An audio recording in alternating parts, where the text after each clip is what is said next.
खबर जनपद बिजनौर थाना नेहटौर से इस वक्त की सबसे बड़ी खबर सामने आ रही है। दिल्ली साकेत एसडीएम ने नेहटौर नगर पालिका परिषद चेयरपर्सन अनस इकरार के प्रमाण पत्रों की जांच कराते हुए उनका ओबीसी जाति प्रमाण पत्र निरस्त करने की कार्यवाही की। मिली जानकारी के अनुसार आपको बताते चले, नेहटौर नगर पालिका परिषद की पूर्व चेयरपर्सन के पुत्र राजा अंसारी उर्फ इजहार अहमद ने प्रेस वार्ता कर बताया कि साकेत दिल्ली एसडीएम ने नेहटौर नगर पालिका परिषद की चेयरपर्सन अनस इकरार को ओबीसी जाति प्रमाण पत्र तथ्यों के आधार पर फर्जी पाए जाने पर निरस्त किए जाने की कार्यवाही की। चेयरपर्सन अनस इकरार ने भारतीय जनता पार्टी के प्रत्याशी महावीर सिंह सैनी व आजाद प्रत्याशी राजा अंसारी को हराया था।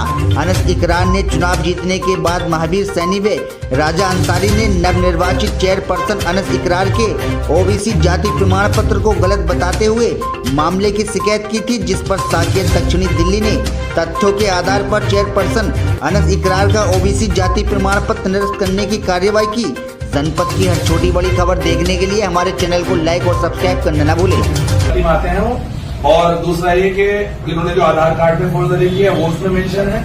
तीसरा ये कि हाथों हाथ उनको 3 लोगों को उसने नामजद रिपोर्ट करने का आदेश करा है साकेत थाने को। बाकी बहुत बड़ा आदेश है, आपको मैंने दे दिया, आप पढ़ लीजिए। डीएम साहब के लिए क्या आदेश है? डीएम साहब की बताया बोले बस सर्टिफिकेट जो है निरस्त कर दिया गया है। अगली कार्रवाई आप जैसे भी करेंगे, क्योंकि वो एक अदर स्टेट का मामला है। दिल्ली में कुछ और कानून है, यूपी में कुछ और कानून है, महाराष्ट्र में कुछ और कानून है, तो यहाँ पे जिलाधिकारी महोदय अपने हिसाब से इसको करें। अब अगली रणनीति आपकी क्या होगी? हमारी रणनीति है, हम जिलाधिकारी महोदय साहब से मिलेंगे और उनसे कहेंगे कि बोले इसमें मतलब जायज कार्रवाई है वो करानी है। और हम आपको बता दें, मैं मीडिया के माध्यम से पूरे नेटवर्क की जनता को बता दूं कि मैंने अभी भी और इससे पहले जो भी कार्रवाई के लिए भागदौड़ की है, हमेशा यही कहा है कि जो सच है, जो सत्य है, वही होना चाहिए।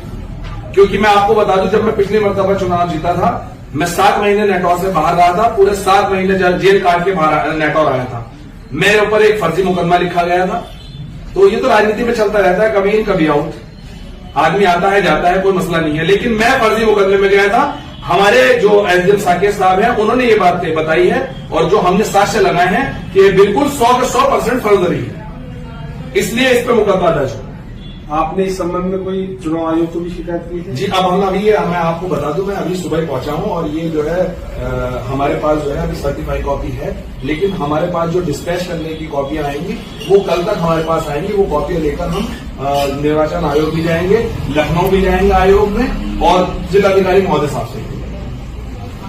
क्या आपकी चुनाव आयोग में कोई शिकायत की? जी बिल्कुल की है, हमने शिकायत आई, लेकिन उन्होंने कहा था कि अदर स्टेट का मामला है, पहले आप वहां से निरस्त कराइए, फिर उसके बाद हम एक्शन लेंगे।